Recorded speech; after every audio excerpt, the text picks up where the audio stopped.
Bismillahirrahmanirrahim. Assalamualaikum warahmatullahi wabarakatuh. Selamat malam rekan-rekan semuanya.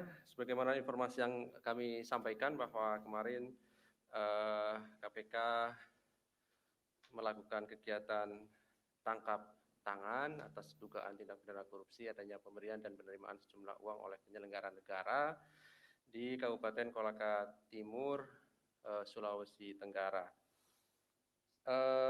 Malam hari ini kami akan sampaikan perkembangan dari kegiatan tangkap tangan dimaksud, tentu setelah kami melakukan pemeriksaan dan permintaan keterangan terhadap pihak-pihak yang diamankan dan kemudian gelar perkara serta kesimpulan.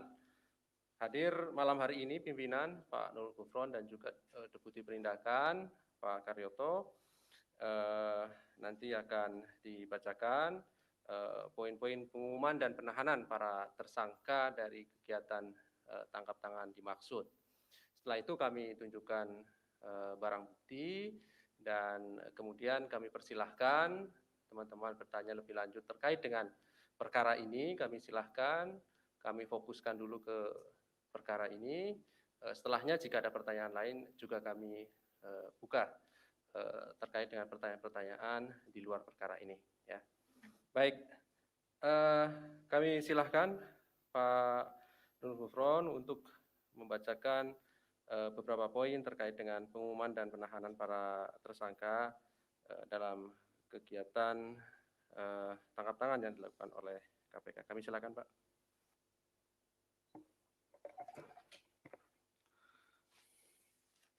Assalamualaikum warahmatullahi wabarakatuh. Selamat malam, salam sejahtera untuk kita semua. Om Swastiastu, Namo Buddhaya, salam kebajikan. KPK akan mengumumkan penahanan para tersangka dugaan tindak pidana korupsi atas penerimaan hadiah atau janji oleh penyelenggara negara terkait pengadaan barang dan jasa di lingkungan pemerintah Kabupaten Kolaka Timur tahun 2021. Hari ini Kamis tanggal 22 September, kami akan menyampaikan informasi terkait kegiatan tangkap tangan atas dugaan tindak pidana korupsi berupa penerimaan hadiah atau janji oleh penyelenggara negara terkait pengadaan barang dan jasa di lingkungan pemerintah Kabupaten Kolaka Timur pada tahun 2021 ini. Dalam kegiatan tangkap tangan ini, tim KPK telah mengamankan 6 orang pada hari Selasa tanggal 21 September 2021 sekitar jam 8 malam di Kabupaten Kolaka Timur, Sulawesi Tenggara. Para pihak yang diamankan, pertama, Saudari AMN, Bupati Kolaka Timur periode 2021-2026. Kedua, Saudara AZR, Kepala BPBD Kolaka Timur. C. Saudara MD, suami Saudari AMN. D. AY, Ajudan Bupati. E. Saudara NR, Ajudan Bupati. Dan F. MW, Ajudan Bupati. Kronologis tangkap tangan yang dilakukan oleh KPK pada 21 September kemarin yaitu pada hari Selasa tanggal 21 September 2021, tim KPK menerima informasi dari masyarakat akan adanya dugaan penerimaan sejumlah uang oleh penyelenggara negara yang diduga telah disiapkan dan akan diberikan oleh AZR. Tim KPK selanjutnya bergerak dan mengikuti AZR yang telah menyiapkan sejumlah uang yaitu sebesar 225 juta rupiah. Dalam komunikasi percakapan yang dipantau oleh tim KPK, Saudara AZR menghubungi ajudan Bupati, yaitu Saudari AMN, untuk meminta waktu bertemu dengan AMN di rumah dinas jabatan Bupati. Saudara AZR kemudian bertemu langsung dengan AMN di rumah dinas jabatan Bupati dengan membawa sejumlah uang 225 juta untuk diserahkan langsung kepada Saudari AMN. Namun oleh karena di tempat tersebut sedang ada pertemuan kedinasan, sehingga AMN menyampaikan agar uang dimaksud diserahkan oleh AZR melalui ajudannya yang ada di rumah kediaman pribadi AMN di Kendari. Saat meninggalkan rumah jabatan Bupati, tim KPK langsung mengamankan AZR, AMN, dan pihak terkait lainnya serta sejumlah uang yaitu sebesar 225 juta. Semua pihak yang diamankan kemudian dibawa ke Polda Sultra untuk dilakukan permintaan keterangan dan selanjutnya dibawa ke gedung KPK Merah Putih untuk dilakukan pemeriksaan lebih lanjut.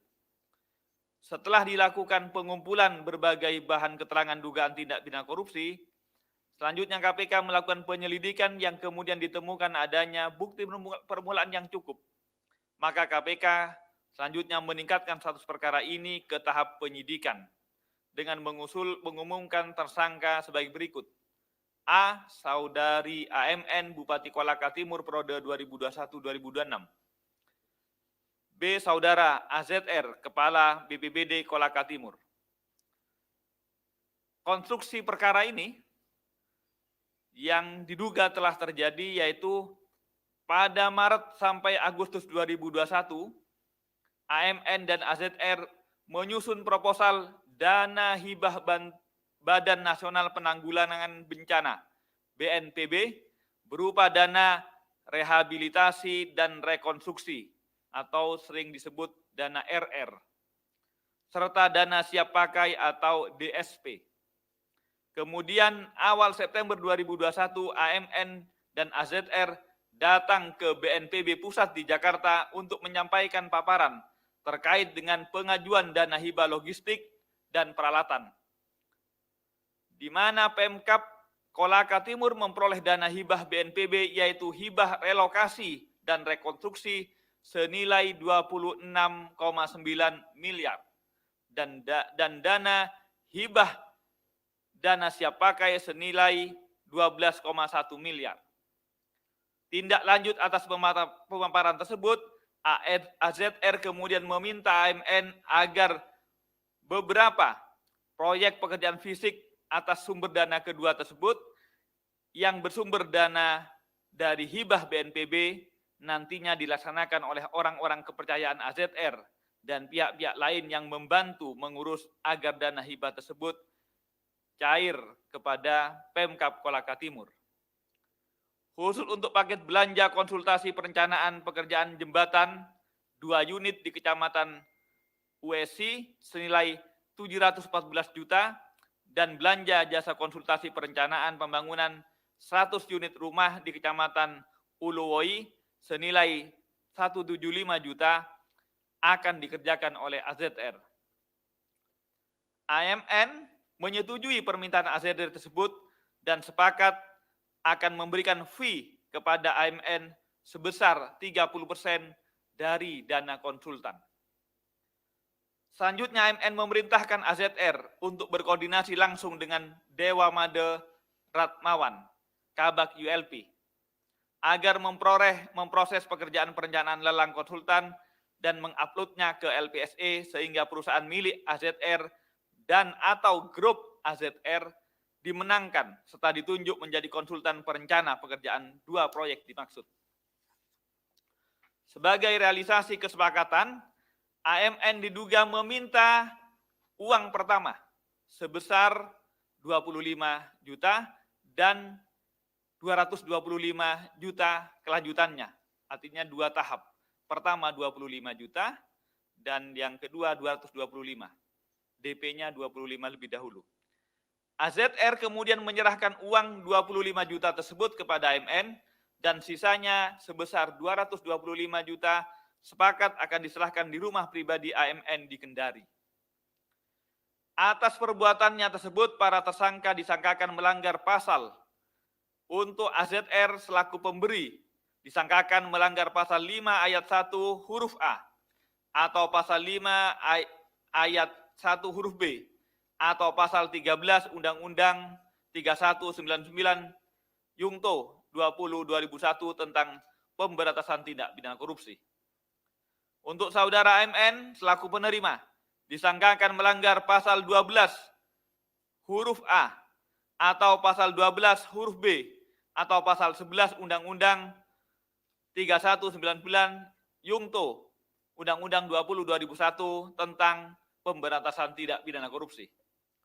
Untuk proses penyidikan, tim penyidik melakukan upaya paksa penahanan kepada kedua tersangka untuk 20 hari pertama, terhitung mulai hari ini tanggal 22 September sampai dengan 11 Oktober 2021 di rutan KPK.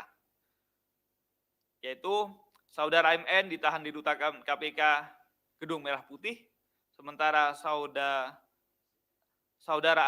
AZR ditahan di rutan KPK Kafling C1.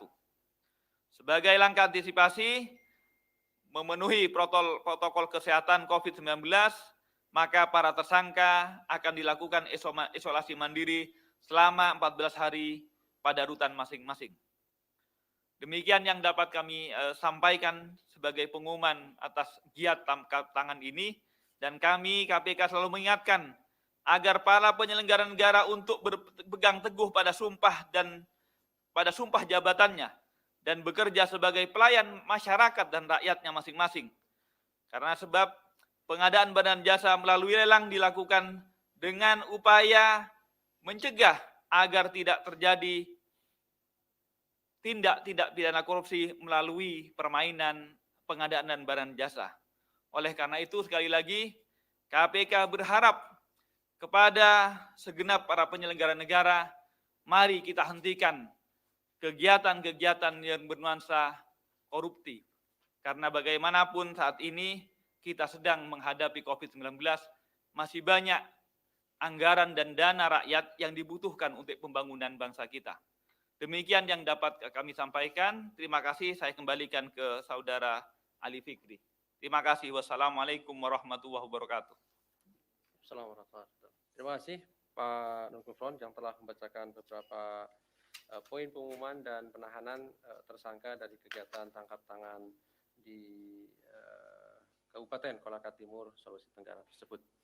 Berikutnya kami tunjukkan barang bukti dari kegiatan tangkap tangan ini.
Baik, berikutnya kami silakan 3 orang penanya terkait dengan perkara ini dulu ya. 1, oke, sebutkan nama dan dari medianya. Kemudian yang kedua ada 2 orang, 1 lagi, oke, 2 dulu ya. Silakan Mas Chandra ya. Iya, saya Chandra dari medcom.id. Mau nanya, ini kan korupsinya dana rehabilitasi pasca bencana. Kan kalau di undang-undang kita tahu kalau korupsi dana bencana itu bisa dihukum mati ya. Nah ini KPK bakal melakukan itu apa enggak, atau mau fokus ke kasus suapnya dulu atau nanti dikembangin lagi ke depan atau gimana? Yang kedua, ini Ibu Bupatinya kan baru banget menjabat ini, baru sekitar 3 bulan dia jadi bupati karena sebelum wakil bupati. Nah, apakah korupsi ini dilakukan untuk dia balik modal kampanye sebelumnya atau gimana gitu Pak? Itu dulu. Yang kedua, belakang.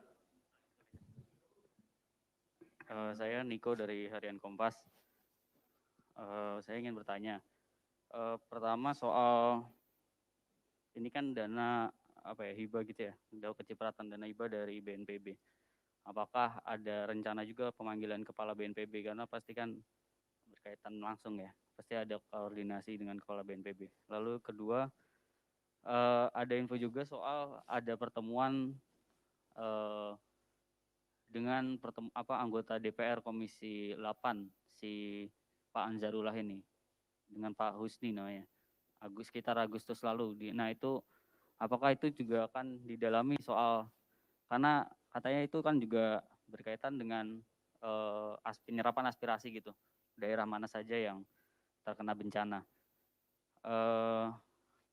Lalu yang ketiga, ini kan juga itu Bupati ini termasuk yang termuda ya Pak Gufron. Nah ini mungkin ada peringatankah untuk para bupati muda ini, kepala daerah muda ini agar dan agar bisa mengetahui ini kan salah satu rawan korupsi juga ya, pengadaan barang dan jasa. Nah itu. Satu lagi, dana hibah ini juga ke daerah lain kah? Mungkin Pak Deputi tahu mendalami ini dan sehingga bisa menjadi pencegahan gitu ya untuk daerah lain juga, atau mungkin juga ingin mendalami juga ke daerah lain KPK. Terima kasih. Baik, satu lagi kami beri kesempatan, ada? Nggak ada ya, 2 dulu. Oke, baik.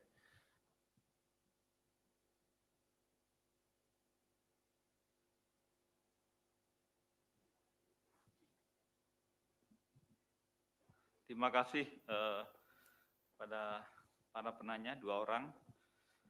Walaupun 2 orang, tapi pertanyaannya menjadi 6 ya. Saya akan berbagi kalau hal-hal yang bersifat teknis kepada Pak Deputi Penindakan. Pertama, pertanyaannya, ini adalah dana hibah untuk bencana, apalagi di kala COVID, yang juga merupakan bencana nasional bahkan bencana global. Pertanyaannya mungkin apakah bisa masuk ke pasal 2 ayat 2, begitu ya? Terima kasih Mas Chandra. Jadi yang kami lakukan kegiatan tangkap tangan ini berupa suap. Suap terhadap bagaimana agar memenangkan salah satu kontraktor pada 2 proyek. Proyeknya itu tentu ada 2 tahap juga. Proyeknya 2, tahapannya ada 2, yaitu tahap penentuan konsultan dan pengawasnya, dan tahapan pelaksanaan.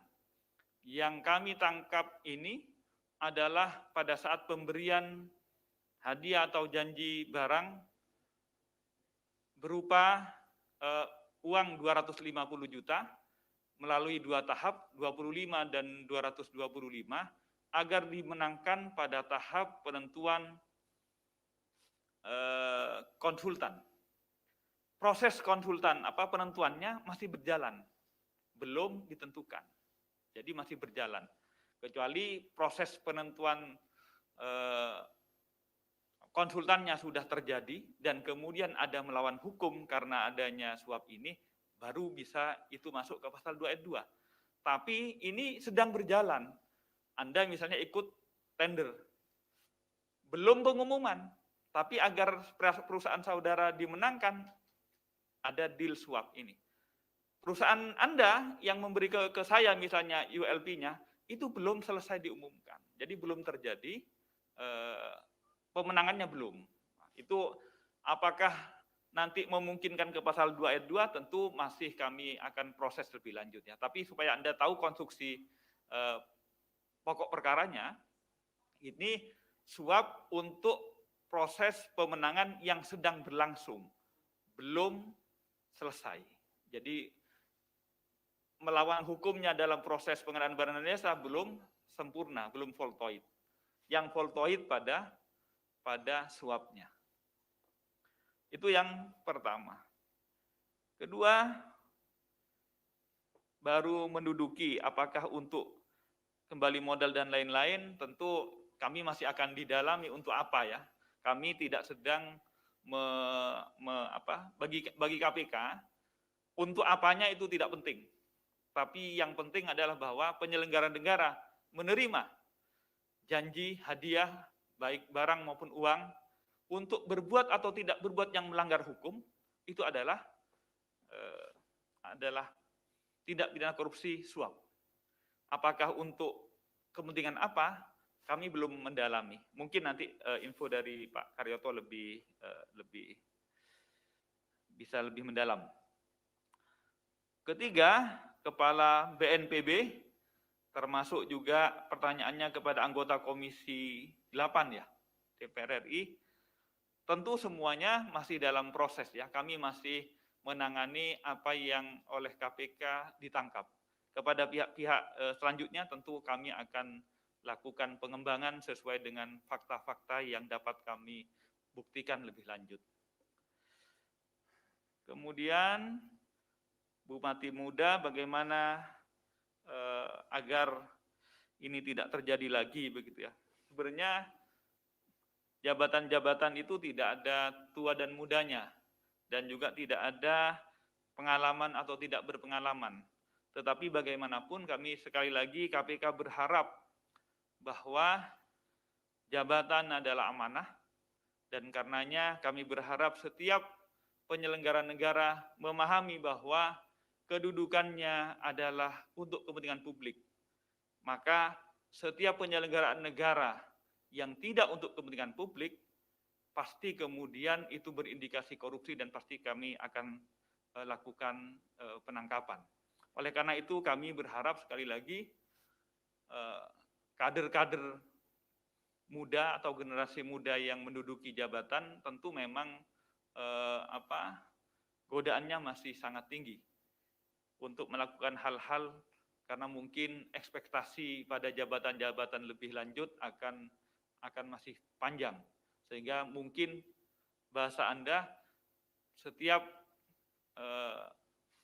jabatan seakan-akan membutuhkan biaya. Itu yang mari kita hentikan, bahwa setiap jabatan itu berbiaya. Mari kita hentikan, karena akar dari korupsi adalah jabatan itu berbiaya itu. Semakin tinggi, maka akan semakin motivasi untuk melakukan korupsinya semakin tinggi juga. Apa ada pertanyaan ke-6 tadi, apakah dana RR atau dana DSP ini kan juga mungkin ke daerah-daerah lain? Tentu RR maupun DSP ini bukan hanya untuk Kolaka Timur, tapi untuk beberapa daerah yang lain. Kami akan terus mencermati, bukan hanya untuk menangkap ya, tapi kami ingin lebih lanjut akan menindaklanjuti agar kemudian dana RR maupun DSP ini tidak lagi kemudian skimnya supaya lebih transparan dan akuntabel, sehingga tidak lagi kemudian mudah untuk dikorupsi. Saya kira itu yang dari saya. Selanjutnya mungkin Pak Karyoto ada tambahan hal-hal tadi tentang untuk apa dananya dan apakah proyeksi pengembangannya seperti apa. Silakan Pak Karyoto. Assalamualaikum warahmatullahi wabarakatuh. Selamat malam, salam sejahtera untuk kita semua. Yang saya hormati rekan-rekan media. Ini adalah baru Argo 24 jam pertama ya. Jadi rekan-rekan sudah mau tahu filmnya udah berakhir, jadi terlalu buru-buru. Artinya hari ini kita baru menetapkan tersangka dan melakukan upaya paksa penahanan. Mungkin besok sudah kami siapkan untuk melakukan penggeledahan. Biasanya di penggeledahan ini akan melihat informasi-informasi yang masuk ya. Kita tidak akan melakukan istilahnya tadi rekan-rekan menanyakan ini terlibat, itu terlibat. Ya, terlalu prematur kita mengatakan itu. Nanti kalau sudah ada saksi-saksi, sudah ada bukti-bukti dan petunjuk yang mengarah siapa yang terlibat, kita akan ungkap semuanya. Ya, jadi bukan teori, memang seperti itu. Kalau tiba-tiba kami bukan dukun, jadi nggak bisa memprediksi besok yang terlibat adalah anggota ini, anggota itu. Nah kemudian yang menyangkut masalah bupati-bupati yang termuda dan lain-lain yang tadi disampaikan oleh Pak Gufron juga. Sebenarnya kalau amanah dan dia memegang sumpah jabatan janji, ya kembali bahwa ini adalah sebenarnya diperuntukkan untuk melakukan rehabilitasi, dana-dana untuk penanggulangan pasca bencana. Nah tentunya kan harus betul-betul dimanfaatkan sesuai peruntukannya. Ini baru jasa konsultan, sudah disunat.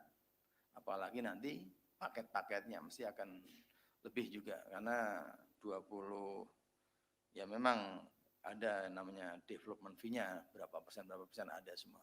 Tapi nanti akan kita kembangkan dulu, sampai nanti kita temukan betul-betul valid. Ya.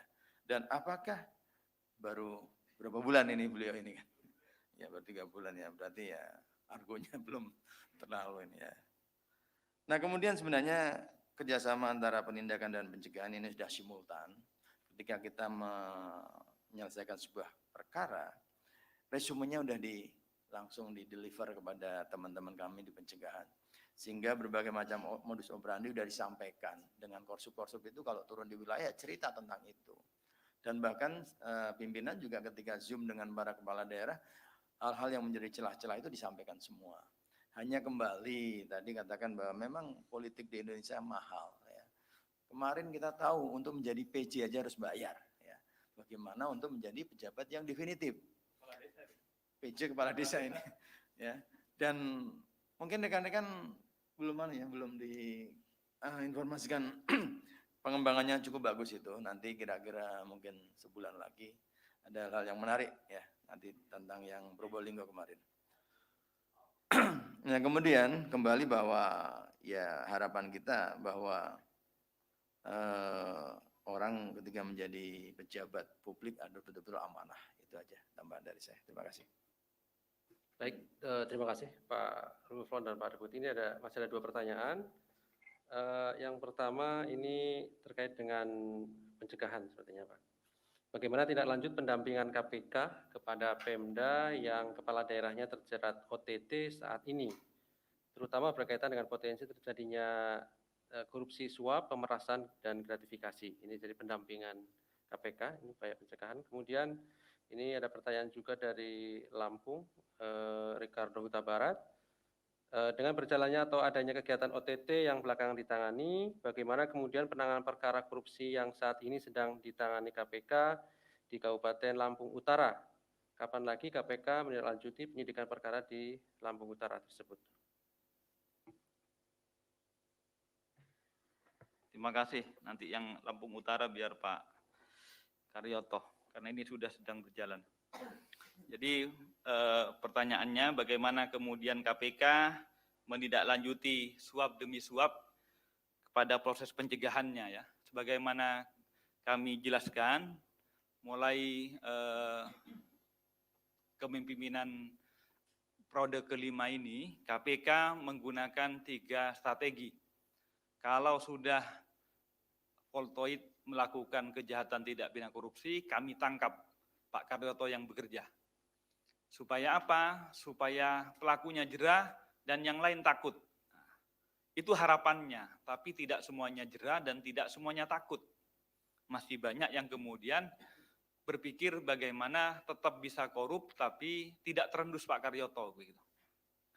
Kedua, kami mencegahnya dengan sistem, agar sistem pengelolaan keuangan, BMN, perizinan, PBJ, itu secara limitatif tersempitkan kesempatan untuk melakukan korup. Yang ketiga, maka kami kemudian juga memandang perlu adanya pendidikan agar para penyelenggara negara harapannya dari dalam dirinya itu sadar bahwa korupsi itu jahat gitu. Karena itu tiga-tiganya itu akan secara simultan akan kami kerjakan secara bersamaan, tidak kemudian memberatkan pada salah satunya. Termasuk juga sebagaimana OTT demi OTT, suap demi suap di berbagai kabupaten, kota maupun provinsi, kami akan kemudian tidak lanjuti dengan pencegahan, pendampingan itu MCP maupun pendidikan kepada para penyelenggara negaranya. Supaya kemudian yang lalu mari kita hentikan, biarkan berlalu, kita tatap masa depan bahwa mari kita sama-sama tidak melakukan lagi korupsi ke depan. Dengan pendidikan masyarakat supaya sadar dari dalam dirinya bahwa korup itu adalah bukan hanya merugikan bangsa dan negara maupun masyarakat, tapi merugikan dirinya masing-masing begitu. Keluarganya kemudian akan terhina dan lain-lain. Itu yang akan kami laksanakan.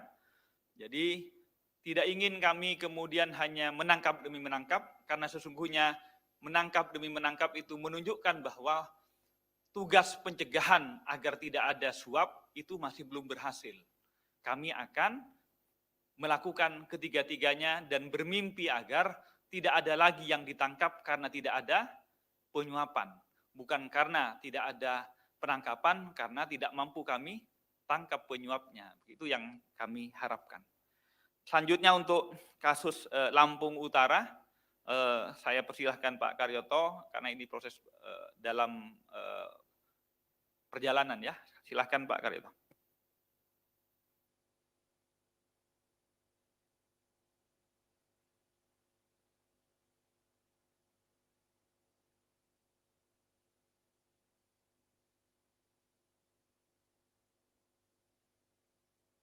Ini kalau didadak-dadak ini jadi lupa materinya, terlalu banyak kita mengikuti.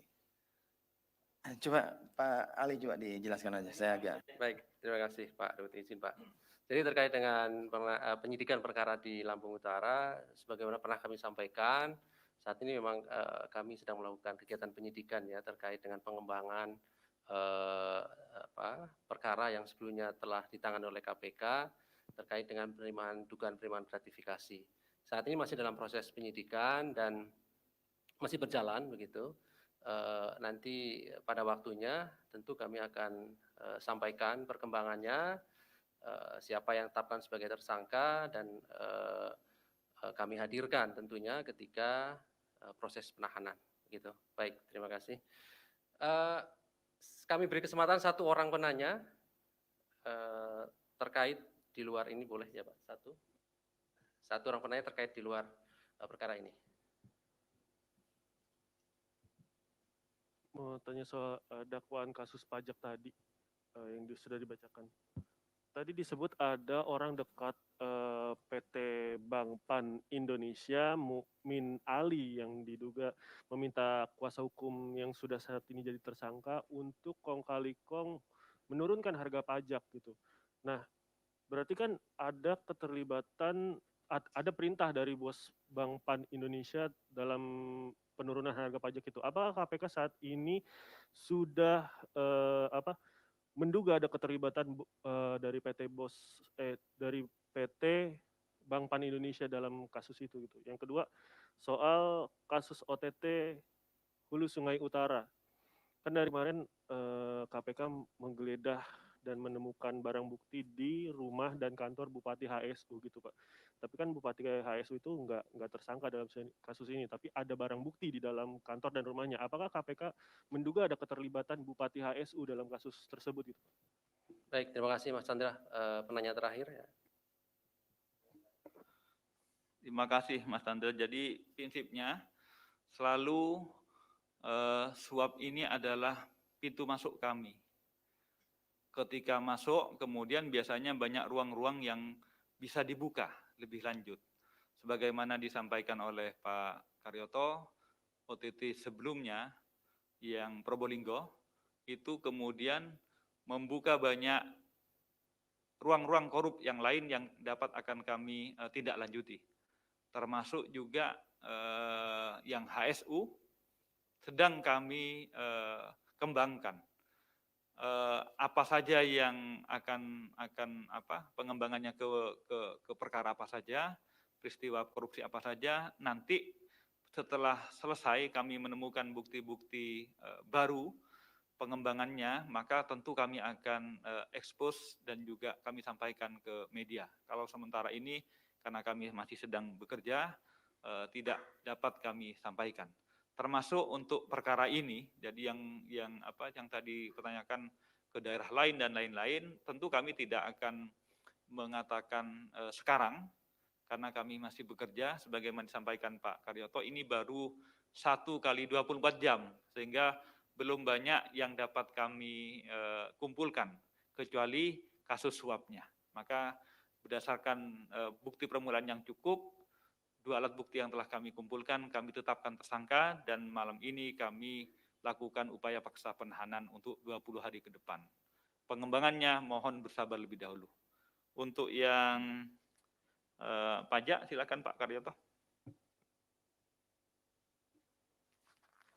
Terima kasih. Pada prinsipnya ketika sebuah perkara sudah mulai bergulir di persidangan, nanti kita akan lihat apa ada fakta-fakta baru atau tidak. Dan tentunya kalau fakta-fakta baru itu, jaksa juga akan membuat laporan kepada kita untuk didiskusikan kembali terhadap hal-hal yang mungkin untuk dikembangkan atau bagaimana. Ya.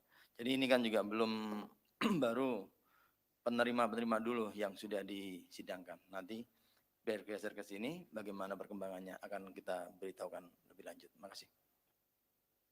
Baik, saya kira cukup ya teman-teman semuanya. Terima kasih Pak Nurulfron, Pak Karyoto, dan rekan-rekan semuanya yang hadir pada malam hari ini. Assalamualaikum warahmatullahi wabarakatuh.